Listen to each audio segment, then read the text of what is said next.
gon' get down? We are. This that Strawhat Sitdown. We are.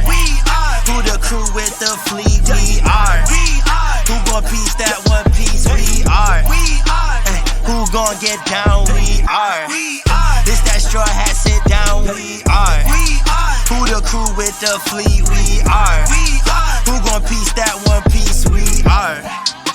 Strawhat Sitdown crew in the building. We Corona to these other podcasts. We gon' put these people in their feelings when they hear this and they know that they can't top this. We spit facts and we poppin' every time an episode is dropping. We see D3 in the corner, Mister, that's a real G with the green screen in the background. Got him looking like he in a real scene. We got Big Mod in the cut. Always ready with rebuttals, but he bring the knowledge when we in the huddle, so you know the crew is never gonna fumble. And it's YHuss, last but not least. If you ask me, then Cali, mad the captain, make him rally around me. Every Sunday we gon' run deep, and we can't stop until we find out about that one piece. Who gon' get down? We are. This that Strawhat Sitdown. We are. Who the crew with the fleet? We are. Who gon' piece that one piece? We are. Who gon' get down? We are. This that Strawhat Sitdown. We are. Who the crew with the fleet? We are. Who gon' piece that one piece? We. What is going on, guys? It is your boy Cali Mac on the track. Never whack, bring it back. And we are back with episode 42. 43 of the podcast. Love to see it. One day. Bro, when you first came in, you said the correct one. You know, the same thing happened last week, too. I literally came in before last week, too, and did the same thing, bro. I'm going to get it one of these weeks. We out here, though. We out here, baby. I'm here with the gang as usual. That boy, Straw Hat Man in the building. What's going on, my brother?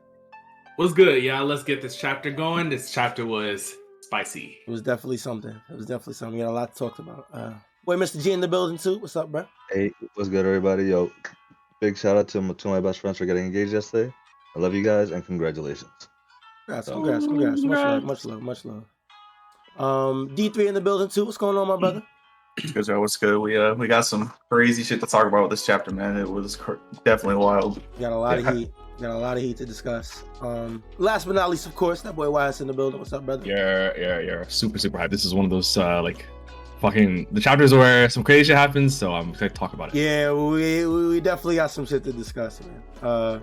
We're gonna also real quick before we start the chapter and everything and continue. Just for the chat and everyone in our audience, not everyone in our crew has seen Film Red yet, so we're not going to talk about that today.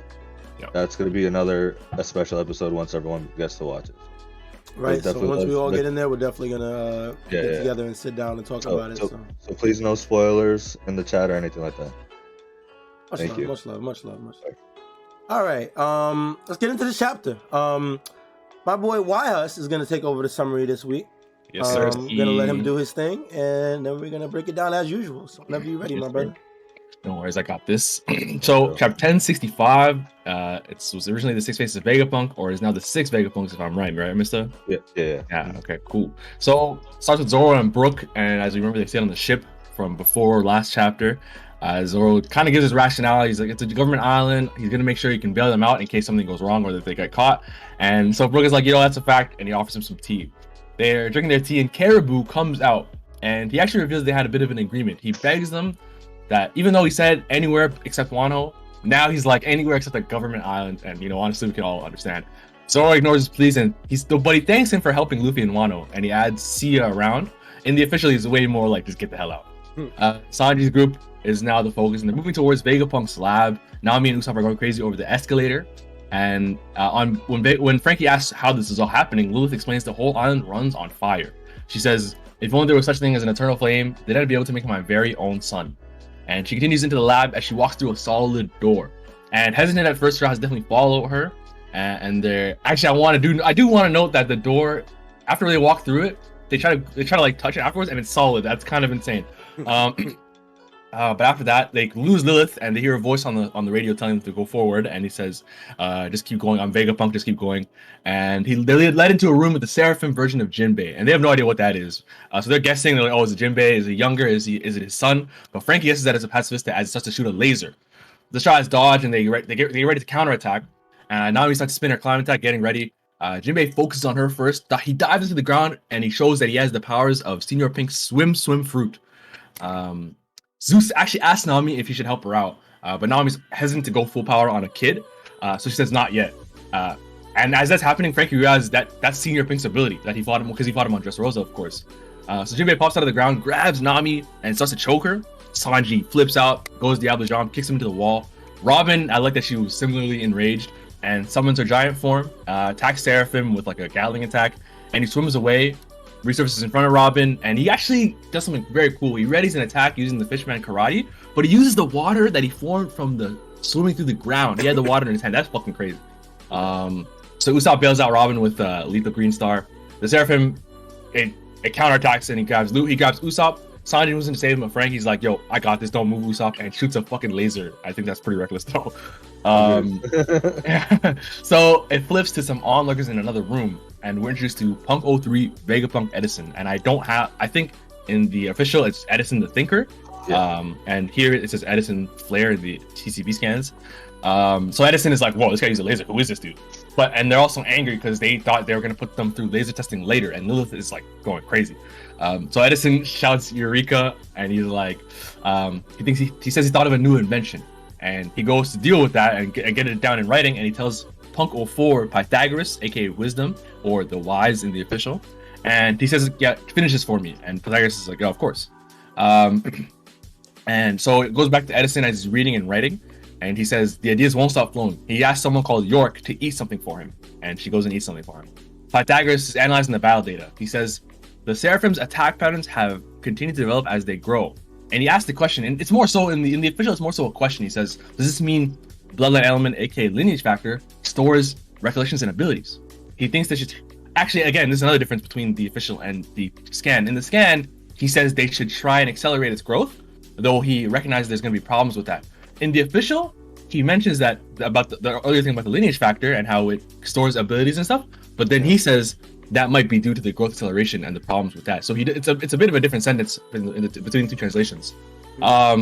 So and then Pythagoras says, "Oh, I need the bathroom," and then we see York exiting it. She looks completely different, and so she lays down, and we realize that what York does, eating and sleeping, using the bathroom, it actually facilitates all that for the other Vegapunks, at least 3, 4, and 5.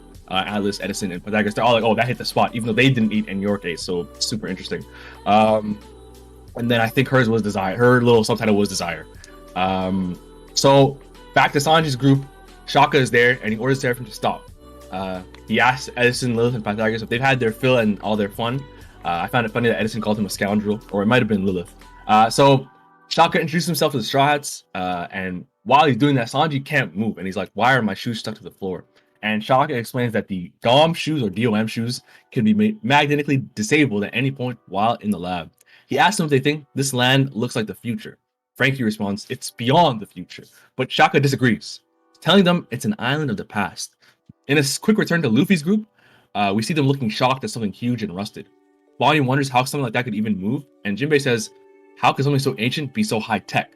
And back to Frankie and Shaka. Frankie asks what he means, and Shaka says, what if I were to tell you that long ago, there was a highly advanced kingdom, not unlike Egghead when it comes to technology, a civilization from 900 years ago? Would you believe me? As Shaka is saying this, we see what Luffy's group was looking at. A giant robot or suit of armor laying against the wall. The helmet of the giant is damaged and the exterior is rusted over, clearly having been laying there for an extremely long time. End of chapter, no break. Absolutely insanity. Yeah, no, that shit was actually fucking crazy. That ending threw me for a loop a little bit. Bro, that shit was crazy. Earlier this week. Yeah, I did not expect that. Oh yeah, thank you, YHuss. Appreciate the summary. That's no worries, bro.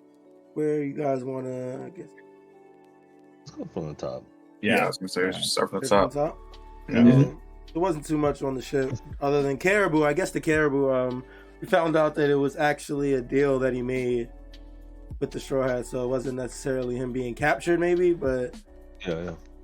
You know, it was a mutual interest to both parties. Yeah, but they're probably like, but we're just gonna fucking lock you up though. Yeah, we don't trust you. Yeah. Yeah. 100%. Wonder if he'll play of any interest in this chapter. He'll have any. Yeah. We still haven't figured out who he's trying to contact. Yeah. Whoever he's been trying to contact, he has not been able to speak to them for a very long time. Yeah. Yeah. Something to think about. But yeah, I there's do not so much love, Zoro in Sanji. I do Zoro- love Zoro's response to him. He's like, thanks for helping our Captain Wano. Now get the fuck off. Like, Yeah, Right, yeah. You know, That I, shit think was that, funny. I think that was hilarious. Zoro That might go was great. for real. The island Yeah. continues to be really cool. The design Yes. choices and Yeah. stuff are really dope. We see escalators, which kind of tripped me up. Seeing an escalator in One Piece, like something that's so realistic, you know what I mean? Yeah. yeah. No, yeah, I definitely get that. So it's definitely a mix between like real practical inventions and like out the wall shit, like a wall you can go through one side but can't go to the other side. Like Once you pass through, that's it. The escalator reminded me of the scene in Marijois where there's like the moving floor and it's like a tract, right? Like the stuff that tanks like they're the tanks like their wheel tracts or whatever, and they just move like this. Like that's how and then everyone was like, oh, how is it so futuristic? How's it working? But then there were slaves under like obviously moving it, right? yeah. But in Vegapunk's world, like he just does that shit and it's like a robot, like it's a machine. So I thought that was like a cool how he's doing it ethically, right? Yeah. And then the door thing, dude, this is great. This is like super interesting. Like that, this shit makes no sense to me. Like, cause the light thing from Atlas when she punched the thing, she needed those gloves to make it real. Yeah. But the door just was not real, and then it was. I'm like, I'm so confused, honestly. Yeah, I'm It's trying probably to just think like about. like a lock mechanism, like so. Yeah, And also, 100%. it might deal with their clothes because they all using the same clothes that was given to them there, right? So It Also definitely true. got Yeah. something to do with it. yeah. A lot Yeah. of dope technology going throughout the island. And then What was next? The After they go- Jinmei they- Seraphim. yep. This is insane. Well, there Right. there is one thing I wanted to bring up. Do y'all have any thoughts about the whole island runs on fire thing? And because that was around here, It was right? mentioned. She said It was It was a bit above on the escalator And- part. Yeah. and yeah. that- So she wants to create her own son or something right, like I that. thought that was a very interesting comment because if she needs like a live manifestation of it, some type of eternal fire. You know what the first thing I thought of? Well, two things. One, like, Lunarians, and then two, I thought of Prometheus. True. Because if Zeus is still alive, I don't see, because we didn't see what happened to Big Mom's homies. Assuming that she's dead, I'm not like speculating that she's alive still, but like assuming, because even if she's dead, there's proof that Zeus can still interact in the world even if she was dead. So, and I would assume other homies as well. We didn't see what happened to them. So maybe Prometheus could come by this chapter or something, or I honestly, when they said that, I actually thought of Luffy because he's the sun god Nika, right? So I'm wondering if they're going like Vegapunk because he's a scientist. We don't know what their motives are. So what if they find out that Luffy has this fruit and they want to test it and then use it? Because clearly they have Senor Pink's fruit, so they could, unless I don't think Senor Pink's dead, so that it seems that they could duplicate the fruits. But the thing with Luffy's fruit though is that I always took his fruit as like metaphorical for sun, not like quite literal, like he has the power of the sun type thing. I kind of always perceived it being the sun guys, and he brings the sun to those that need it, kind of thing. Well, you get what I'm saying? Agreed, but he does have fire moves, and so I feel like they could use that power, like, you know what I mean? Like they could probably harness that power somehow. That's what I thought when I. But they'll never catch Luffy. No, of course not. Of course not. And I feel like if they wanted to, like, quite literally, I think the devil fruit that exhibits that better than any devil fruit, even Luffy's fruit, is Of course, the fire fruit, Sabo's fruit, which I don't think they have any motivations to go after, which is funny that is like the connection right now between Vegapunk, Dragon, Sabo, and all that other good stuff. So, I do think that. What were you gonna say? I do think that Eternal Flame comment is gonna be significant. Yeah, definitely. Oh yeah, 100%. Yeah, I think the fact that you brought up Lunarians is good because like that's definitely the first thing niggas think of. But also we know that like he also was like King was on Punk Hazard, right? So he clearly was already working on the stuff with Lunarians or whatever. So he knows about that, I'm sure. So And it wasn't Vegapunk experimenting on him, or was it like Caesar or his peoples? That's a good question. That's a great question because we don't know when Vegapunk left Punk Hazard. But I also think that here's what I'll say about that is that the thing is that because well, actually go ahead. Oh no, I was just gonna say that I'm gonna assume that during that time Vegapunk was there, experimenting on Kaido and King because those are I was gonna say he ended up those are big time specimens. Because he ended up with the Delphur after, right? With Kaido's fake one. And I don't know. I don't think they ever talked too much about the timelines of when Vegapunk bounced Punk. I mean, he might have. Who knows? I gotta look back at Punk Hazard what Caesar said, but so we don't know if Vegapunk was there, but I assume he was because he created the Seraphim. I think Trippin fucked with you. Yo, I was like, what the fuck? That shit just mixed this shit out of me, bro. Shook out of nowhere, yeah. But yeah, Straw Hat, like he ended up having the Seraphim with lunar DNA, so clearly he knows about them, right? Yeah, I would agree. I think, so super interesting comment, and especially why would he want to make his own son? I wonder, how transparent Lilith is being right here. You know what I mean? Yeah, I don't know. It seems like she knows a little bit more because obviously, she led them into this trap that's coming up. But I do want to talk about that too, though. Callie, can you go down a little bit to when just the next little panel? Because there's the next two. So this one and the next one. Yeah, these two, like, Edison calls her on the phone and she's like, "What is it, Edison?" And then she disappears. I think this was like more of a spontaneous thing. Like Edison's like, "Yo, I want to do this," and Lilith's like, "Oh, okay, sure, this is a good idea." I don't even think she was planning to lead them into a trap. She was she was bringing them here because Shaka wanted to see them. Remember? Well, I'm not saying trap in the quite literal sense. I mean, like it was a surprise for them. I'll say that. I'm not arguing that it wasn't a trap. It definitely was, but I just think it's interesting that like it wasn't like Lilith wasn't like the whole time. I was thinking like when I first read it, I was like, oh, Lilith, like she kind of tricked them. But then I thought about it, like it's just a small thing. I wasn't trying to refer. I think when I use trap, I think it is a little bit loaded to say trap for this instance.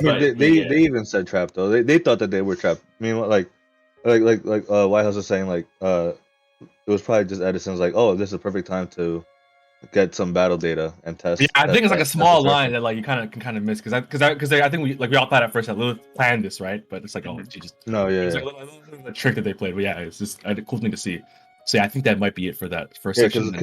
Because Lilith was like was pissed, like they went too far, right? Because she was mad at Edison too, I think, because she's about the money, bro. So But yeah, so on to the Jinbei Seraphim. Jinbei. It's crazy. This is not normal. There's so much. So are we in? Are we coming up with the solid conclusion that this is definitely the Seraphims that were created were the original 7 warlords, or do we think that it includes all warlords of any era, including like Law, Buggy, Seraphim, I definitely think it's gonna be any pirate that's had contact with the military at some point. They have any big names, obviously. Just period. Period. You know what's crazy? If they don't even need a live specimen, that's probably that could have been the reason why a lot of the Marines were against Whitebeard's body being moved by Shanks. Yo, because what if they got a Whitebeard Seraphim? Okay, I'm telling you, my theory might come to fruition, bro. Luffy might have to fight Seraphim Ace, bro. It might happen. I've heard a lot of my buddies are really high on that idea. And so I'm wondering if it's like a choice by Oda just to show these just the warlords, right? So I think I don't have an answer. Like if he pulls one out, we'll see if he pulls out like someone new. But it seems to just be the original warlords. Yeah, that would be insane if he pulled up as a Seraphim. And also ridiculous. I thought it was interesting that because when we first saw Boa and Mihawk, I think part of our conversation was that like, okay, we know Boa was a slave as a kid, and we know nothing about Mihawk. And also, oh my god, this is why I meant that there's so much to talk about, because this is also another thing about like the age and like seeing them as children is interesting too. Because at first we were like, okay, so they must have got these samples of them when they were children. But in this chapter, I feel like I'm going too far. But like, but anyway, so my point right now is that so we know that Jinbei only had contact with them as an adult, right? He only became a Shichibukai after the whole fish tiger thing, and to protect the people of Fishman Island, right, and get Arlong out of prison or whatever. So we know that.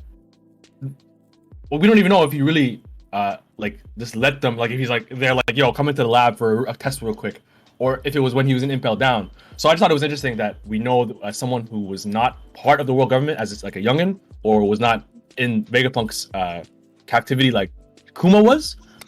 We don't know. We don't think there's like that much of a, like if it was just him Impel Down that they got the lineage factor from, it could have been Ace as well, right? So basically, what I'm trying to say is that we know a lot more about Jinbei's contact with the world government. So now we know that it doesn't take much for them to get a lineage factor. So it seems, at least. Well, so I think they just did like D3 was saying that they just get their DNA somehow, and like somehow do some Clone Wars type of shit where they just like raise them like in the two baby from birth to infancy, I guess. And I wonder how. Oh, go sorry. And one thing that I noticed was also the fact that like Frankie was like, hey, he looks like a kid, but he's as big as Jinbei already. Interesting so, like, line. That's what I was gonna talk about. Like, I wonder, since they're this big now as, I guess, children, so to speak, if they were able to like actually grow into the adult form of like the person, how just massive they would be. Yeah. Also, doesn't this mean that they have the DNA for Kaido and King as well? Yes. I believe that's why the Seraphim that's why their wings, they look like King's wings. Yeah. You know what I mean? Because you got the fire on the back too, like so. And another thing is that about the Kaido thing. Well, what was the Kaido thing? I think I lost him. I got lost in the sauce, bro. My mind is moving too fast. Go ahead, Mister. I'm sorry. Well, so what I was going on with the whole the big thing, to me it shows that they probably incorporated some like giant cells too. Yes. Yes. So, definitely. Yeah. So this is everything that everyone that we know have ties been back to Caesar. Yeah. Testing with the giant shit. Exactly. Yeah. That's what I'm saying. It ties back to all the science shit that's been happening with even each Yonko, right? Because you have Caesar with Big Mom and the Dressrosa with the fruits, right? The smile fruit. No, is it the fruits? Yeah, smile fruit. Yeah. You know, so like all this shit is tying in together, and fucking Vegapunk, like which we've known, Vegapunk is the linchpin of One Piece right now, like, because he just connects to everything. Yeah, and I've brought it up before in that the mad scientist group, Judge, Caesar, Queen, and all them, they all take part of the lineage factor thing, right? Like all their things use lineage factor, cloning for Judge, the organic weapons for Queen, and all everything Caesar did, the fruits, the failed giantification of the kids. And I've mentioned how they all use lineage factor, and now we're seeing Vegapunk like has completed almost all their works. And mastered it, he mastered it. So like to our understanding, Momo's fruit is not a fucking failure. That shit is a real devil fruit, bro. Like that shit is fully a devil fruit, right? And so now we see that he completed the giantification, because the kids, they had problems, like they're mad sick, if I recall, and they get really aggressive. And also that's not the only giantification experiment Caesar did on Punk Hazard. There's a line in the raid when Big Mom sees the numbers, she's like, "Oh, Kaido's failed ancient giant experiments from Punk Hazard." How do you remember that? Because I'm a nerd ass nigga, bro.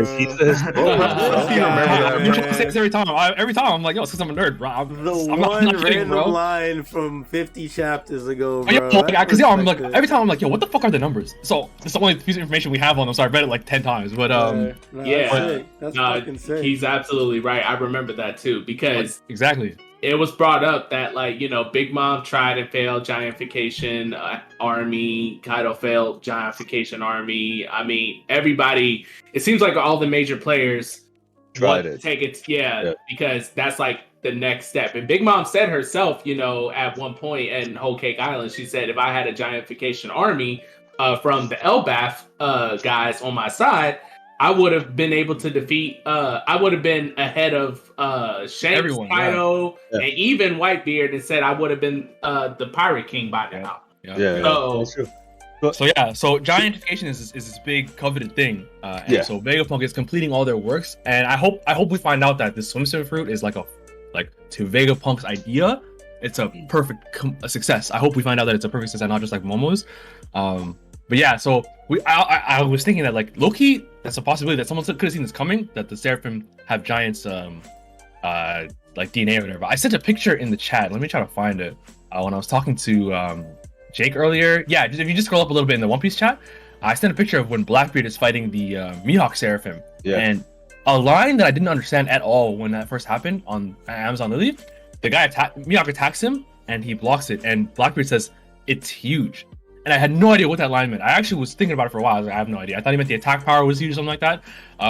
But actually, it's kind of like an optical illusion because the kid looks kind of normal size, the Mihawk Seraphim, compared to Blackbeard. But we forget in the post-time skip, Blackbeard is fucking huge now. Huge, bro.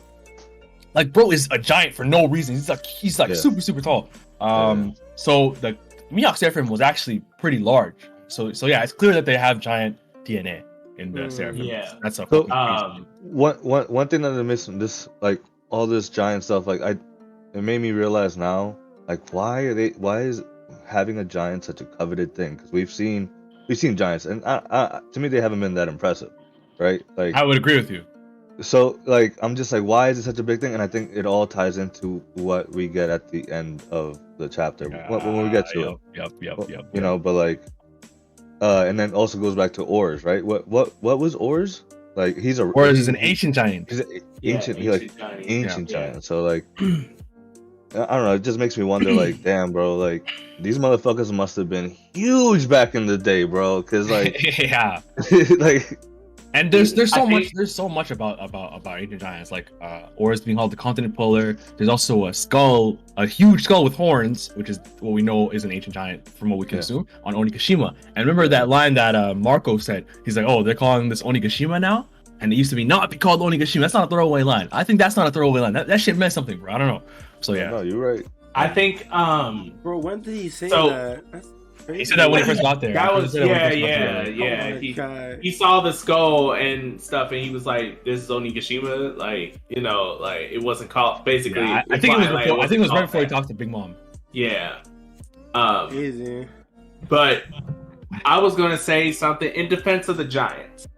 You also got to remember, like in the world of One Piece, like I feel like, you know, the fodder can matter depending on like, you know, what it is, because you know our boy is Izo, you know, he was defending Usopp, and you know he was defending him against, you know, Kaido's fodder army, but you know at the end of the day he was like, damn, like even though they were fodder, it's Kaido's fodder, so therefore like they, you know, like numbers matter. You know, numbers ganging up on people matters, and imagine if you had a giant army to gang up on people, that does seep over even with powerhouses, because you got to remember the people that be like knocking out giants and stuff, it be like the exceptional people. Like Whitebeard in them. Yeah. It's not like fodder people beating giants. That doesn't happen. Giants always beat fodder. I remember Enies Lobby, when those two giants were guarding Enies Lobby, and all the fodder tried to like jump them or like jump on top of them and stuff, and it just didn't work. Nothing worked, and I forgot who was the one that like did something about them, but I don't remember. But the point is that like if we're talking about ranking like One Piece fodder tiers of like, you know, armies and stuff like that, the Giants is the creme de la creme, because like if they had him in the raid, it would have been over. Yeah, because if you think about it, like, you know, your regular army is getting wiped out, and then so it's going to take all your exceptional people to deal with the Giants. And who knows if it's the same number, like 1,000 Giants, because we only seen them in like you know, sparse numbers. Like, yeah. So imagine 1,000 of them bitches. Like, it's going to be like that's going to be tiring, and even for the most exceptional. I don't know about y'all, but I'm taking out 1,000 Giants single-handedly. That's just me though. If you were in Dragon Ball, sure. If you were in Dragon Ball, man. Callie on this up, bro. My Conqueror's Hockey would take him down, bro. I'm taking at least 3/4 of them down with the Conqueror's Hockey. And yes, bro. He gets it. You know what's crazy? Have we seen any fodder Giants go down due to Conqueror's Hockey? I don't think so. Yeah. Go down? Yeah, no, I don't think so. That would be hilarious. But yo, as random small detail is that the Seraphim, I love that they're in like a fucking insane healing pod. That shit kills me. But up on the top of the pod, it says 98%, right? And in this exact picture, this page, if you look at the top left, Jim Van, look at his right arm. He's got like there's like a water gap in his skin. Yeah, it's like a gap in his skin, I think. I think that's like the 2% missing. Random detail. I don't know what to take from that. Oh, I see what you mean. I see what you mean. Yeah. I'm trying to see if there's any other. I don't think you can really tell in any other. Like it's a little bit there. Right here. Yeah. Wow, that's interesting. It's definitely ended. Yeah, that's evidence ended. And talk about like green blood in chapter earlier too or later, so it's pretty interesting. That's interesting. But yeah, as for this, I think so. I think the next big thing is the swim fruit, right? Yeah. Oh, yo, bro. Okay, I know y'all don't remember me talking about it all, but like, you know, maybe YHuss vaguely, but like when I was talking about like, you know, almost a year ago or like months ago about, you know, the next SSGs is like PX, new pacifistas, but this time the pacifistas have devil fruit. No, like, I remember this conversation. Yeah, like, bro, I remember you talking about that. I called it. Like, bro, they got devil fruits, and I said potentially they could have like 2 devil fruits or something, like the Blackbeard thing. Like, bro, we slowly getting more capabilities of the Seraphim, bro. They might have multiple devil fruits. They could, like, just the fact that we getting pacifistas with devil fruits. And I said that's the next level because the regular pacifistas, like, they have not been involved in the story since the beginning of the time skip because they're outdated. They don't hold a candle to anyone in the new world. Right. So, you know, what's better way to make them relevant again than to get a 2.0, an upgrade, you know, pacifistas and stuff, like, bruh.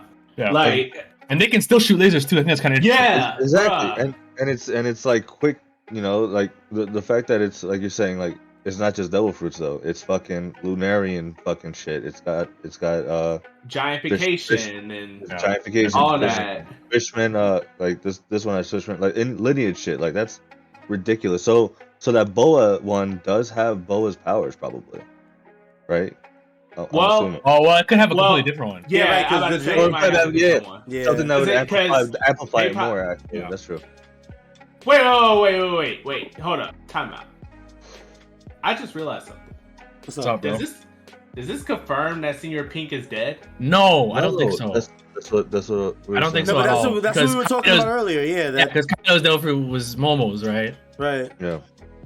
Oh, so you think that they just created a perfect? Yeah, and I don't think like, because think about also we talked about, it's like the evolution of what we've seen throughout the story, all the scientific stuff, the pacifist evolution, the Lunarians, like all this stuff that we've seen bits and pieces of. I feel like it would be weird for Oda to be building up a new artificial devil fruit, and suddenly he's like, nah, fuck it, we're just gonna kill Senior Pink and take his, right? Like, I think it just makes sense for it to be the like, maybe even if it's like a regular Momo failure type devil fruit, I just think it makes sense for it to be an artificial one no matter what.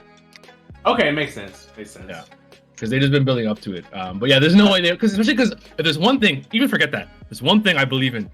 Oda's not man enough to kill Senior Pink, bro. Bro can't even kill the fucking CP0 agent that stopped Luffy and Kaido. So no cat. No cat. He's not that guy. Oda's not that guy, bro. He's the dog. He's the GOAT, but he's not that guy. Yeah, I agree. It's definitely an artificial fruit. Yeah. Now that you brought it up though, so to me, I think like certain warlords, you know, they just went along with whatever the government wanted. You know, they're like, oh, you want to check all our guys, see, you know, what they got, and then, you know, take DNA, whatever. I feel like they got bagged too, right? Mister, they all got imprisoned, no? Yeah. And I think there was a cover page. He had a cover page later. I don't know what happened to him in that, but you're right.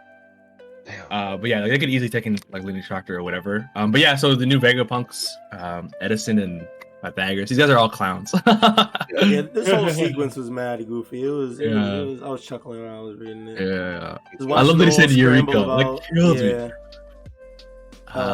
We got these two pulling up the gluttony one. Yeah, York. Yeah, York, the desire one. Like, it literally just picked like someone to deal with the the actual bodily functions. That's such a No, interesting thing. I think it's such a sick concept though. Like once I realized it, like she was eating and doing everything for all of them. I think it was pretty cool. Does this confirm anything to y'all about there being a seventh one? I know we talked about this before, but do y'all think that this gives even more credence to being the seventh one? That makes sense. I know what you mean. Like how you have to create one. Yeah, I know what you mean. Because now it's like, okay, we got one that takes care of the bodily functions of everyone, which is like crazy to think about. So does that mean that like what happens to one could affect them all, like type thing? Honestly, though, I feel like that gives more precedence to it being less of a chance that there are 7 bodies because, or there's 7 right now or 6. There's six. Okay, right. So we're saying that people are saying that there's a 7th main one or whatever. Yeah. I feel like this gives less precedence to that because right now, the way that this looks, it seems like he's literally split himself. Yeah, like into into like 6 different. Like I don't think there's this makes me feel like there's not a main body. There's just one person split into 6 different parts to complete different aspects of, you know, his life, his research, etc. That's just how I look at it, though.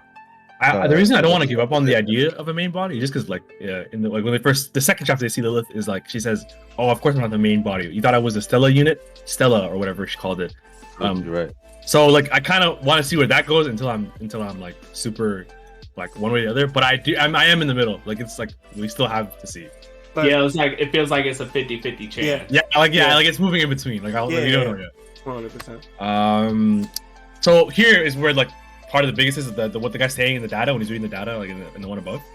What's the here? Right here. Yeah. So he says Seraphim attacks pattern continue to develop as it grows, and he says something fucking ridiculous. He says it suggests that lineage factor or bloodline element stores some of our recollection and capabilities. So the proof is that Jinbei is using Fishman karate, right? Assuming he's been grown in a lab, there's no one there to teach him that, right?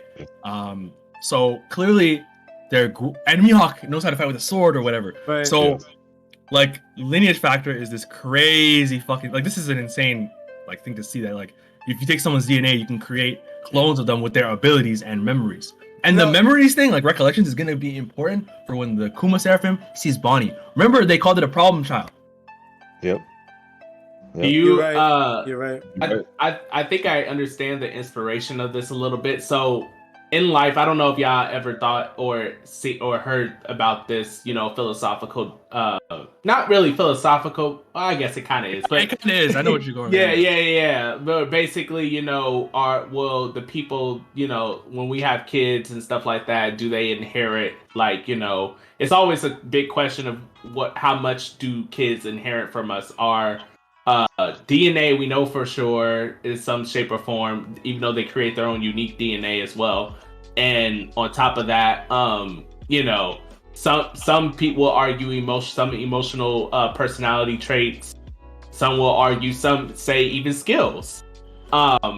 You know, you always hear that whole like, I know y'all seen it in like other media, movies, or in real life when people talk about like, oh, who was their father, or is this person? Oh yeah, that's where they got it from. Like all that, you know what I mean? Like, so it's really interesting, you know, seeing that, like, you know, even though they don't have no devil fruits, Mihawk's skills with the sword and stuff like that. Some will argue, you know, the skills that you know, develop will translate in some shape or form to your kids or whatever.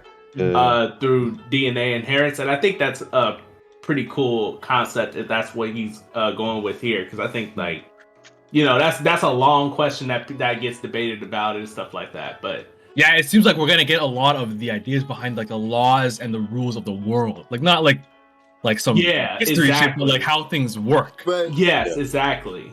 Yeah. Because, like, you know what's funny? Because for the longest time, right, like, I understood that, like, you know, in One Piece, right, when you're training and stuff, that's how you naturally get stronger. So when I used to see people like discredit One Piece, like, oh, it's not like, you know, oh, look at that, Luffy's father, of course he's going to be this strong. And I'm like, hold on, wait a minute, like, you know, like, there are plenty of cases in One Piece where someone's father doesn't correlate to them being super strong all the time. Technically, Momo is a good example. he wasn't immediately busting out with swords and crazy stuff. And Luffy, I mean, he had to train to get that strong.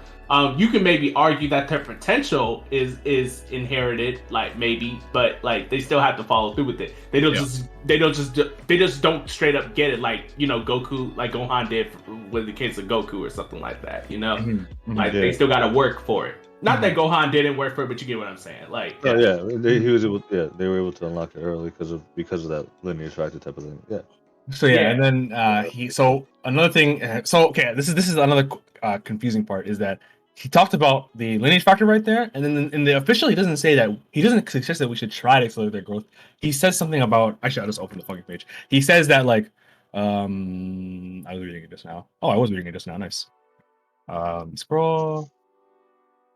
He says, does that mean the bloodline element, lineage factor, records an individual's experiences? And then he says, a possible approach to the issues caused by the growth acceleration. So he mentions how that growth acceleration is causing problems. So he doesn't at all say that we should continue to try to accelerate the growth. It's just a bit of a difference that we should remember. And then green blood concentration has risen. I assume that's the shit we see in his arm. Yeah. That's the only thing I can think of. But yeah, other than that, and then it's the rest. I don't think there's too much to talk about above. Yeah, it was mostly just the shenanigans with to show the different sides of the Vegapunks and whatnot. Yeah, super cool.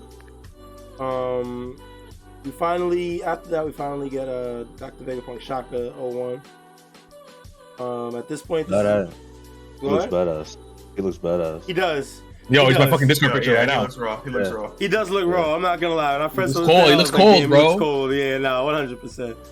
I'm interested to see how his voice sounds in the I in the know. It's definitely gonna have a robot-y tone to it. Yeah. It's gonna be sick. This is when they get tied down to the floor, and I thought that was interesting. I feel like that's a bit hostile. Keep them to the floor.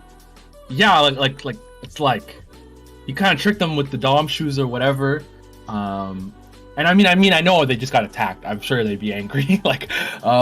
Right. But yeah, I just thought it was it was an interesting move to stop freeze them. It's are you on their side or what, bro? Because he was just talking to Dragon and he knows it's their crew. So I don't know. Yeah. It's hard to tell the motives right now because it's definitely went from attacking them to locking them feet down just to talk to them. It's strange. Yeah. Do y'all think that the Vegapunks they have a united mind in the sense of what they want, or do y'all think that they all have their own individual completely separated will and motivations outside of each other, or is there maybe even a tiny bit of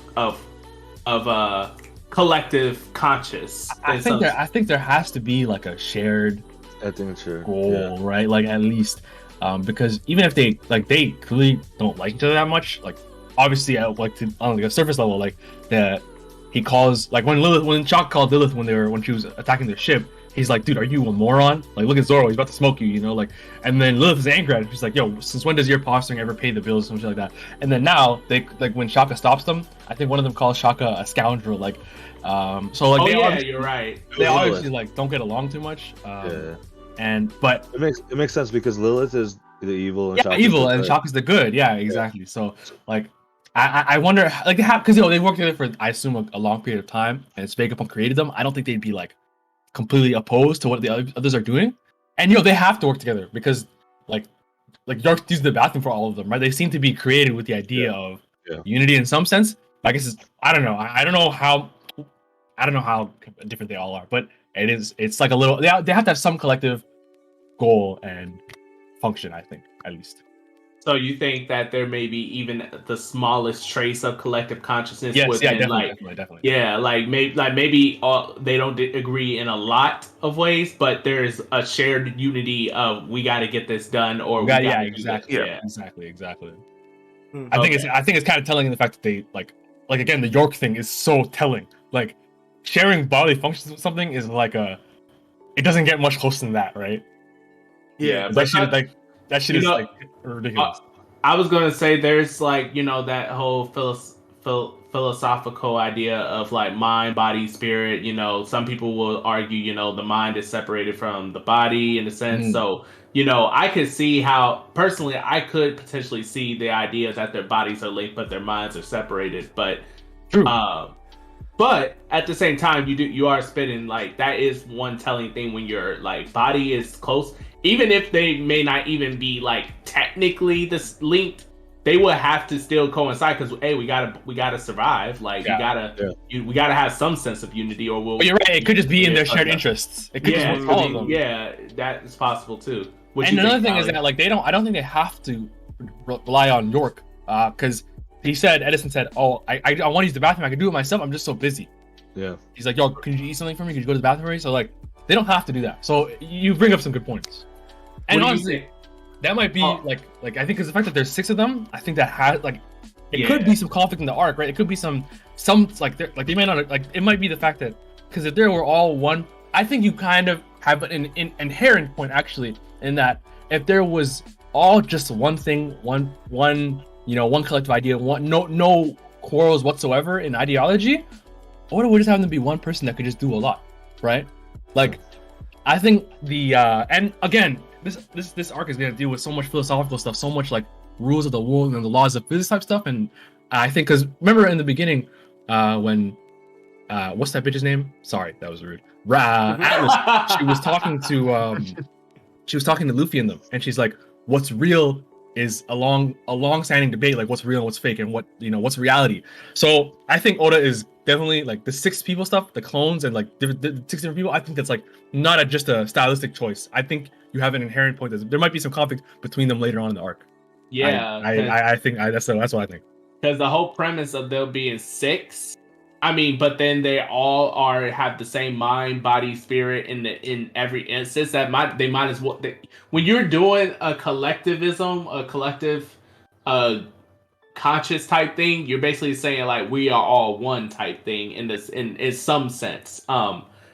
Having 6 individual people and then seeing like that they disrespect each other sometimes, that they seem to treat each other differently in certain aspects, like how they were just calling him like what did they say, I forgot, but scoundrel. Yeah, they're like they were othering him. That could lead to some conflicts in the sense that you might see one of the Vegapunks working with the government on the low or something like that. Maybe they don't even know like that Shaka is like knows about what a good point. That's a great point. Yeah, like it seems like that there could be some secrets even among the Vegapunks that they don't even know with each other. But it's such a good engaging thing to think about. Definitely. 100%. So yeah, we'll have to see. Yeah. So after that, it's pretty much just the last reveal. Yeah. Where Vegapunk acts as that looks like the future, but explains then that it's really the past. And then we get the shot of this giant metal robot armor, whatever the case may be. And we find out that there was an island not unlike Egghead when it came to technology from 900 years ago. 900 years ago is the Void Century, if I'm not mistaken. The beginning of the Void Century, yeah. The beginning of the Void Century. From 900 to 800. There was that 100-year gap that is not known about throughout the history. And that is freaking insane. What a reveal. What a reveal. So they had giant mech. Yes.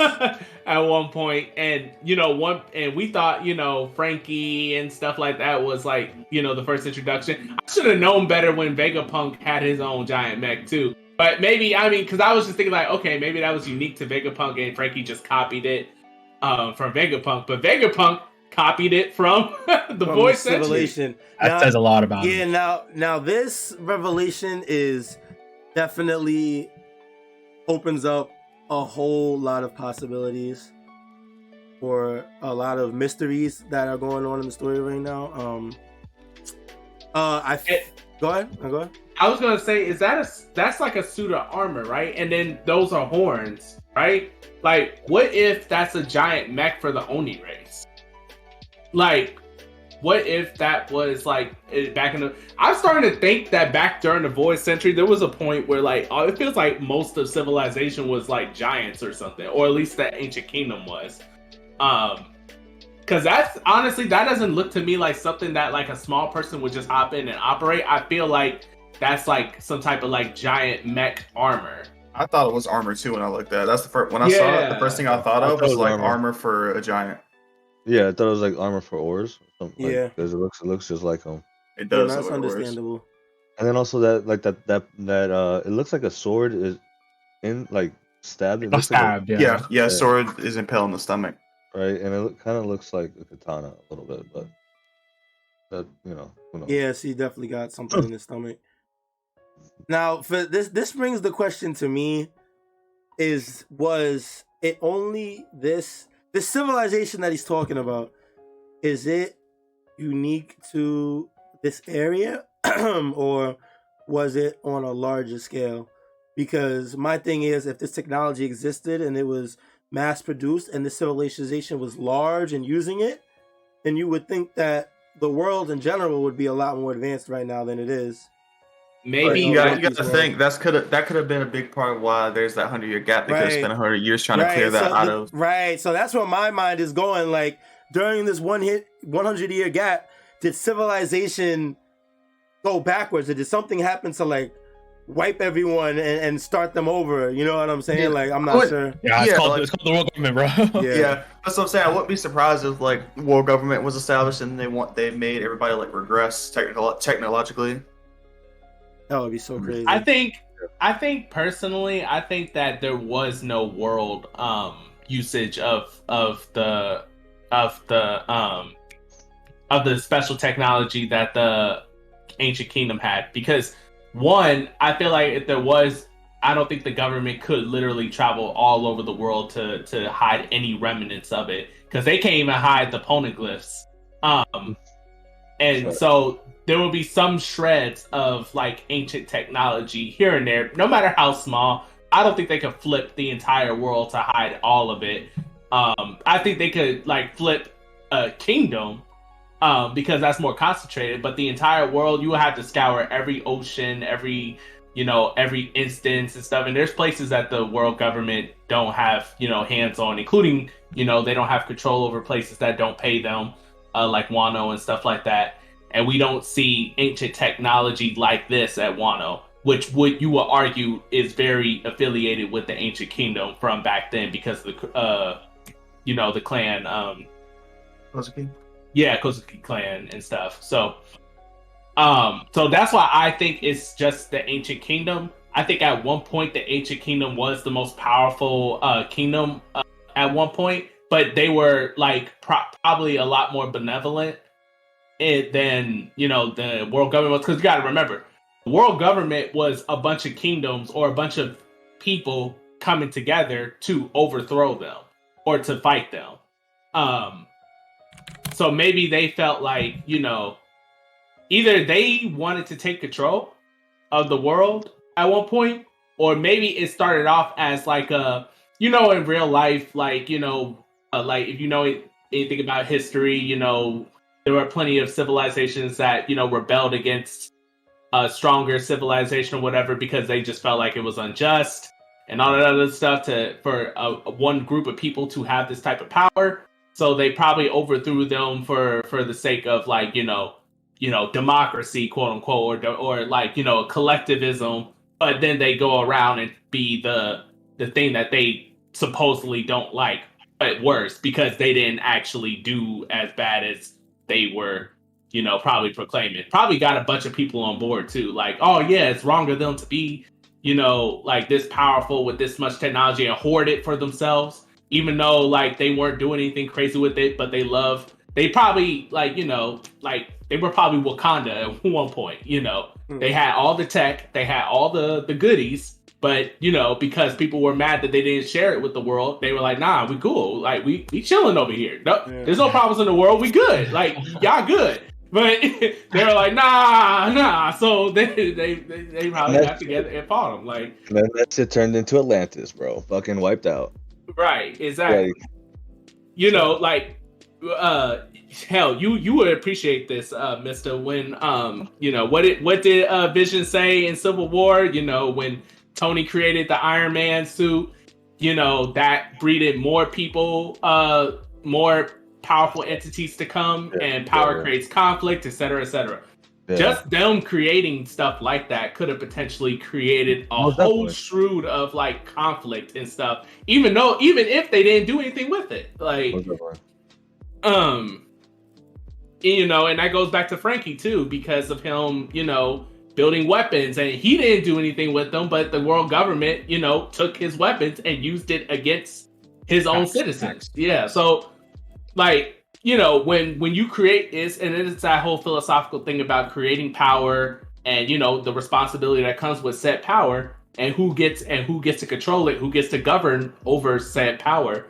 But you know, power, it breeds conflict a lot of times. So that's where my headspace is when it comes to, you know, the kingdom and stuff. I think they were the sole ones, the only ones, and that was a problem.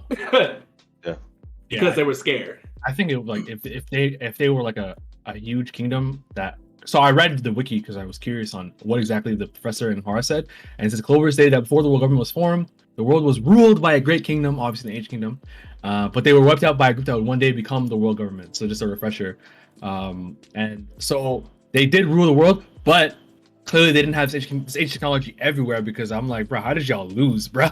like everyone was so under advanced compared to you. So it's definitely going to be some like trickery going, or some treachery or something like that going around when we see how it happened. But yeah, I think it's interesting that like it's a giant mech. Also, I wasn't sure. I'm still not sold on the fact that it's a what's it called, a suit of armor. By the way, like I'm not. It might be a mech, bro. You think? It could be. So I was thinking like it could be a suit of armor for like Orz's race, right? Yeah. Or it could be a giant mech used that's like to fight that race. Like, you know what I mean? So like. Like a Hulk Buster. Yeah, like like you know, I feel like a civilization or technology would try to, you know, I don't know, it could go both ways. So I'm not entirely sure, like, you know what it is. Well, but at least we'll find out. Fucking this week. I'm honestly not opposed to it being a mech, because clearly you could see the inspiration from why Vegapunk has a giant, you know, mech, and then Frankie having a giant mech. So clearly there's some type of correlation, like this is a giant mech, this is a giant mech, so it's good deductive reasoning that this is also a giant mech. It's just the way it looks also throws me off as well. Man, I'm cool with any kind of giant mech as long as I get some Gundam style fights in there, bro. I need that. That would be fucking live. I need that, bro. Like General Frankie, like Mach 2 fighting like a fucking big giant Vegapunk. There's no way we don't have a mecha fight by the end of this arc. There's no way we don't. 100%. It has to happen. I like some Gurren Lagann type shit. Yes, sir. Bigger. Let me bring something up real quick, because I was I was checking my messages on the side on Twitter, and then I refreshed my timeline, and I saw this very, very cool theory that I want to share with y'all real quick, and it has to do with the latest chapter, because of the lineage information that we received about how the Seraphims are created. The chapter, somebody posted Joy Boy Theories actually posted a theory, or talked about a theory, that Weevil is a prototype Seraphim modeled after Whitebeard's lineage. I have heard that, yeah. Which is why we haven't seen him in the story yet. I think that's actually really cool. I was scrolling past it and I saw it. I was like, wait a minute. They might be onto something there. Yeah, they might be. Well, that's crazy. Maybe. He's like stitched up and shit too. Yeah. But my only issue is that like he doesn't have the Lunarian wings that distinguishes the Seraphim. That's the only problem. Does the theory talk about that at all? No, they use the word prototype. Yeah, they say it's a prototype. Oh, like prototype, like, you know. But he's also communicating and everything like he's normal. Yeah, the pessimist and Seraphim never like spoke at all. Right. Yeah, you would think that if those were prototypes, you know, if he was a prototype, then the Seraphim now should be communicating completely. Like, yeah, I wonder if they can't. They just are in order not to. Right. If they're just not. What if they're not even able to, like? Yeah. Oh, because that is the final product that they want. Right. Like the type. It would make sense. Yeah. They don't want them talking. They just want them to go out and kill shit. Yeah. That's a good way to put it. I think an interesting thing about this is that what Mister was saying earlier when we were talking about the Seraphim. My man didn't want to jump too forward, so I understand. But the fact that it's a giant mech or robot, and I think And I think an interesting kind of connection is that Jaguar's Saul is a D, the giant that Robin laughs with. Yes. That guy's part of the D clan. So I think that's like kind of interesting. And I think, do we kind of assume that the Will of D runs the H Kingdom? So I've been, oh man, you don't know how long I've been like. I feel like that's about, a full discussion, bro. But, that's like an episode's worth. But we can talk about it a little bit. Yeah, I mean, sure. I want to. We need to. Right. Yeah. No, you spit it. So for me, I'm so torn between who the Will of D, the D clan are in terms of like the ancient kingdom and everything.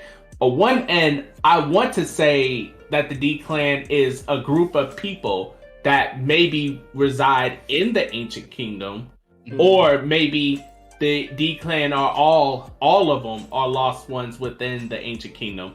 But then that comes back to question the sun god Nika, because now we got confirmed that Nika is Joy Boy and all that other stuff, and he was declared the sun god, and he was the sun god of potentially the world, because many civilizations take inspiration from him, right, or they directly reference him.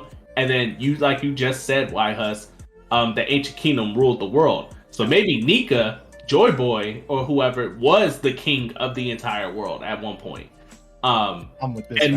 And maybe D Clan are his direct followers, the direct people that worship him in such a way and spread his knowledge and happiness to other places. And at some point, that's one train of thought. And then I had another train where it's like the D Clan is like the will of one individual, just one person, and that person is like the lineage of all D Clan members could go back to that one person, and that one person has a lot to do with the ancient kingdom, whether for the good or for either good or bad. And that's why we got the whole smiling thing, because it could be possible, because I don't know if the original D Clan guy was like Joy Boy or not, but if it is that one guy and Sun God Nika, he smiles a lot, it could be in the sense that all the D Clan members could be descendants of Joy Boy. That's why they all smile like he smiles, or something like that. I just want to say, I've been thinking if I should bring this up because it's another entire can of worms, but there is a big theory that I low-key believe in that Joy Boy is a giant. Okay, and I'll share a few things. I was gonna share next episode when I have more facts.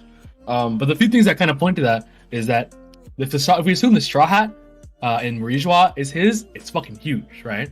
And it's frozen over or whatever. And I think one of the things that a core tenet of that theory that Joy Boy might be a giant is that the apology on Fishman Island, written by Joy Boy, the timeline and when he wrote it, apparently,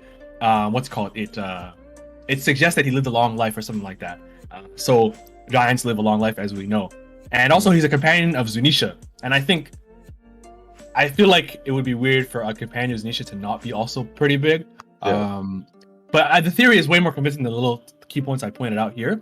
But if that was the case, it would make sense that Jaguar D Saul has D, the will of D in him or whatever. And now we see the ancient kingdom had these giant robot armor, or like a giant armor for giants, or like a mech or whatever.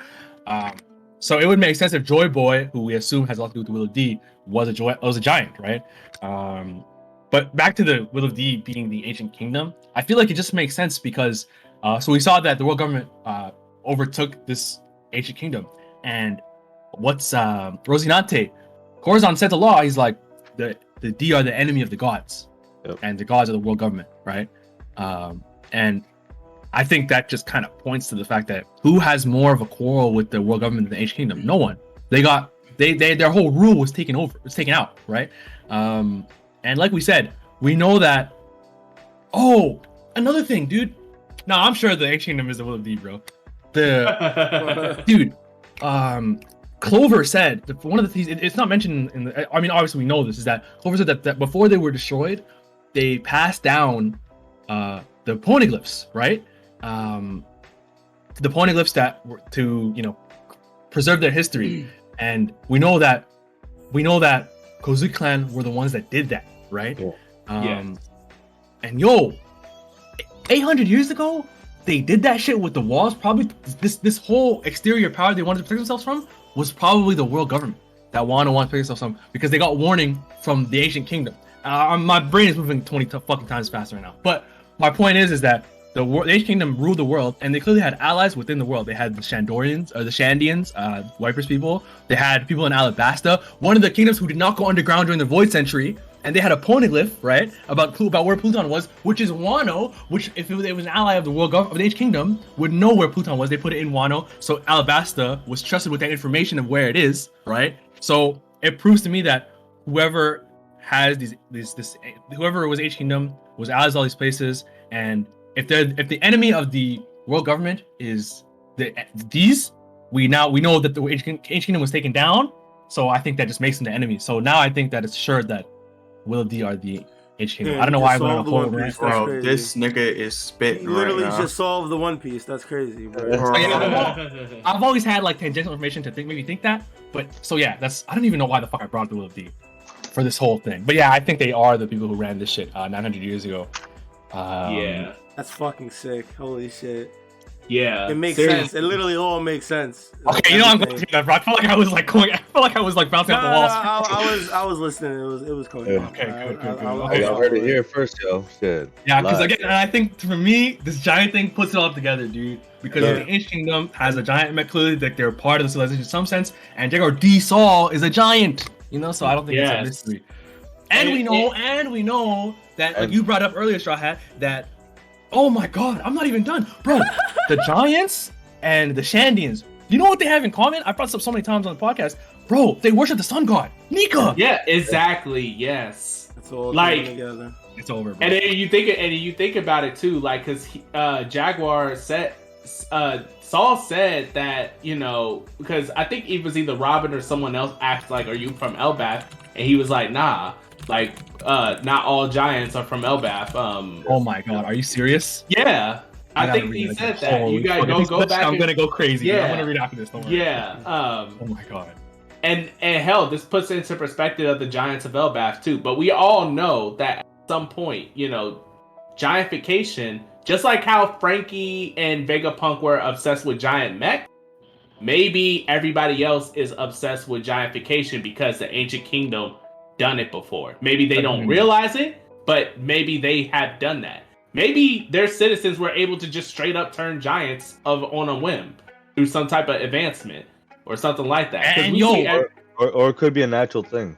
yeah, like maybe they have the power to. Because Luffy, think about it, Nika. Exactly. I was gonna say that earlier. Yeah. Because Luffy turned into a giant, because Yeah, his and ability. then and you know what's funny, on Twitter I saw this photo. I had to go back, but I loved it because it was either on Twitter or Facebook, but it showed like the giants of the Straw Hats at their tallest. You had the smallest giant, which is Frankie. Then you had the next tallest giant, which was Chopper. Then you had Robin in her devil state as the next giant. Then you had Luffy as the biggest giant, but they were all like how big they were and stuff.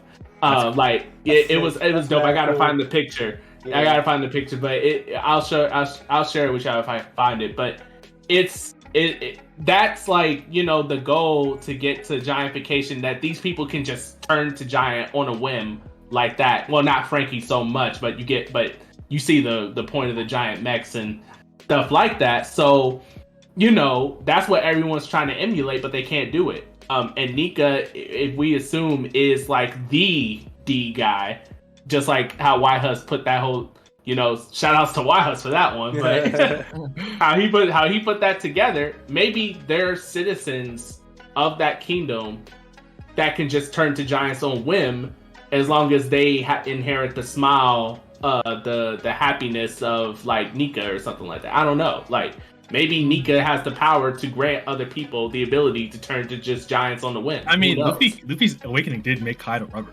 Like he probably could manipulate his body size or whatever and make people giants with his awakening. Like, Yeah, exactly.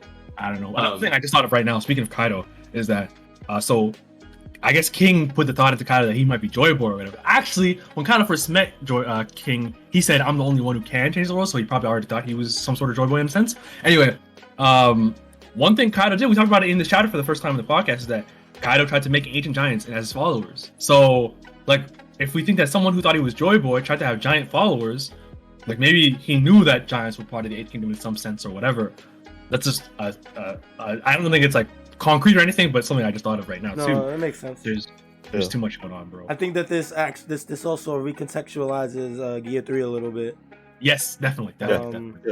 Especially because I remember a few weeks ago when we were talking about that imagination line, how his powers are unlimited by his imagination when Gear 5 came out, and I remember I had went back to that chapter and referenced it in one of the episodes because Lucci, because he did get 3 against Lucci in Water 7, and Lucci just scuffed it off like it's just an inflated fist. It's gonna feel like a balloon, and then it hit him and it felt like a real fist, and it was like, how is this actually a giant's fist? Point.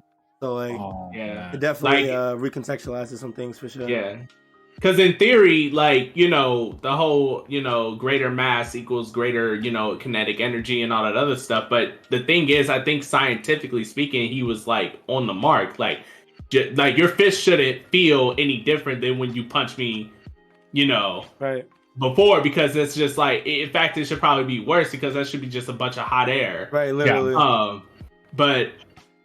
But no, it was like equivalent to a giant, and he was thrown the fuck off. Like, same thing with Kaido when, you know, Luffy was getting them with certain things. He was like, this should not be possible for a rubber man. Like, right. And if the will of D and the giants have the connection that we think they do, and everything ties together like we think, then it would definitely explain some of Luffy's capabilities for sure. I also just want to say that something I said a chapter or two ago is I think I have more proof of it, is Bartholomew D. Kuma, bro. Bartholomew D. Kuma. If this is the arc we're talking about the Ancient Kingdom and the Will of D and Bonnie's here and this whole special people thing, and we talked about Strawhat, you were the one who made me think of this right now. Is remember that I said this, is that you talked about the religious group and the people that were spreading it are the Will of D members, right? The followers of Nika. Exactly. And I said, who has a Bible that has a sun god on it, right? Or someone with the sun behind them. And yeah, I think that's a little bit more proof in this chapter. Seriously, yeah. Like, it's all coming together. It's starting to come together. I think that what was I going to say? There was something about it was just on my mind. Not Kuma exactly, but fuck, it was just on my mind. Hold on, it'll probably pop up because it usually does. Respects. I feel like there's more to say about the fucking Ancient Kingdom thing. Oh yeah, I was gonna say, like, I feel like we shouldn't be too surprised about the technology thing. Like, they have the ancient weapons. Yeah, and they've shown the moon drawings. Like, that was like from like before they ancient travel, dude. Like, yeah. So yeah. Oh, that also kind of brings into perspective, like, only 900. Like, not, we got to think about like what, like, this is 900 years ago. I hope they talk about before 900 years ago too, at some point. Bro, I would love that. I would love it too. Yeah. Like, there's too much possibilities. But yeah, Shaw, you remember? Yeah, I was gonna say, I feel like personally that you know, there was a king, right? You know, or someone above them all, which would be, you know, Joy Boy, and then you know, just like any king, he's gonna court people, and those people that he courted, because I seen a theory, right, that the Ancient Kingdom at one point where it was either I seen two theories. I seen the theory that the Ancient Kingdom themselves were pirate, or I seen the second theory that the world government, when they were first formed, before the Ancient Kingdom went down, were a bunch of pirates. And so, you know what's funny? If Joy Boy is supposed to be the Luffy of, you know, back then I would imagine he would have a bunch of friends. You know, a bunch of main character-esque guys like the Nine Scarabs and et cetera, et cetera. When we get that flashback, I swear we're going to see that. one of the people that he was probably close friends with was probably the main inventor for all the technology of the ancient kingdom. And that's where this is all there. Obviously, he would like disclose like how to use the technology and stuff like that, and that's why this kingdom was advanced. But I think it was one guy, just like Vegapunk is that guy for the world government and most people today. And Frankie is that guy for the Straw Hat ship. I think there was that guy for the ancient kingdom. Yeah, it's not a coincidence that Luffy's making friends with the Shandians, the people from Wano, Alabasta, and then eventually the Giants, I assume. Yeah, exactly. And then on top of that, actually, there was also one other thing. Do y'all think that there might be some type of correlation between the Elfbath Giants and potentially the Willa D or the Ancient Kingdom? Because we just talked about how they could be potentially giants. All of them, even. I think right now all we can think of is the Sun God connection. I can't even imagine what else there could be other than the fact that there were giants on both sides. It seems. Well, they were based off of Norse mythology, correct? It's what it seems like. Yeah. Elf, if I'm not mistaken, doesn't Norse gods aren't they like? Can't they be giants, or don't they deal with giants or something like that? In Norse mythology? Yeah. I'm saying, can't they grow bigger too? Like the main ones that we think of, like Odin, Thor, potentially. Like not in this. Don't think of MCU per se because it's a a sigh. because like even though the MCU does take accuracy to some degrees, it's also kind of cinematic. For the fans and the movies. So it's not like a 1-to-1 of like the exact Norse mythology stuff. But if I remember correctly, I thought that they could turn giant. I know Loki could do stuff like that because he was very cartoonishly, even in the actual Norse, not in MCU, but in actual Norse mythology, he was depicted as kind of like cartoonishly bad in the same sense. Just like if you ever get the free time, read up on Loki's Wager, if y'all know about that. That's a whole philosophical thing that's led from that. But look up stuff like that. They could do crazy things, but obviously it was a story. It wasn't like a movie or anything like that where they could take liberties with like how they tell the story. But if I remember correctly, they could just straight up turn giants. I was gonna say, like, I know that in a lot of depictions, like they can appear. Like they can manifest themselves in like completely different ways. Like you can talk to a brush, and it's like a god in disguise. Like they can manifest themselves in the physical world like however they want, basically. Yeah, in fact, if you ever watch the second, because there was the mask and there was Son of the Mask. Son of the Mask reveals that the mask itself came from Odin. I take that back. That's Loki's mask, apparently. And Loki came back to Earth to get that mask back. And he turned giant, or like he turned big in the sense of like he created big hands, like giant hands. And I know that Odin took some liberties with it because obviously his inspiration is from Tom and Jerry. I saw like a side-by-side comparison of panels when Luffy turns his fist big for the first time and he's blowing into his arm, and they show Tom doing the same thing, or Jerry, like they're blowing into their fists or whatever. So I get that, but at the same time, Loki, he can just straight up turn his hand big, which he's done, create big, like, they create giant, huge, cartoonish weapons, which is an accurate 1-to-1 comparison to the Norse version of Loki from the books and stuff like that. So what I was gonna say about what I know of Norse mythology is that the giants are the enemies of the gods, of the Norse gods. So I mean, even that is kind of playing into the point, right? Like if the gods are the world government and the giants are their enemy, and they have a link with the Will of D, like that kind of is like, if Oda knows that kind of plays into what we're talking about. Yeah. No. Absolutely. Yeah. Absolutely ridiculous. One last thing I want to say is that Callie, your picture reminded me, because your picture is the guy from the Princess Mononoke. Oh, my Discord picture. Yeah, that's Princess Mononoke. Yeah, it's my girl Ashitaka. I read this summer. I read Nausicaa and the Valley of the Winds, and I watched recently I watched Castle in the Sky, and this, I don't know if you guys have seen either of those, but like this is clearly like a really it's definitely inspired from this, because part of both those things is like ancient civilization and like super high tech stuff, and like look at Castle in the Sky has like rusted mechs. And it's from a super old civilization or whatever. So another big inspiration that I realized since I watched it recently, it's kind of suspicious, I'm not gonna lie. That's sick though. That's definitely dope. Yeah, it's always dope seeing where these creators draw inspiration from. Goat, bro. The goat, man. But yeah, that's really, I don't have too much more to say, I think. Nah, you went crazy, bro. This is the YS episode today. Yeah, this definitely was a YS episode, You bro. just went crazy, bro. I was I letting was you feeling cook. it, bro. I was let him cook. Bro, it was like I can see it all coming together the whole episode, ever since the chapter, and then it all linked right here. So this is down sport, bro. That's sick. Yeah, it's definitely sick. Definitely sick. Crazy chapter. Yeah, is there anything else you guys want to talk about? I think YHuss covered literally everything, bro.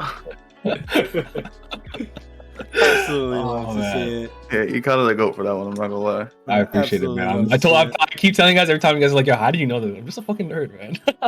You holding it down though, bro. You definitely been holding the podcast. It, someone gotta be, bro. All right. I think that's gonna be it for us. Make sure you guys follow the Twitter, join the Discord, subscribe to that's my that's my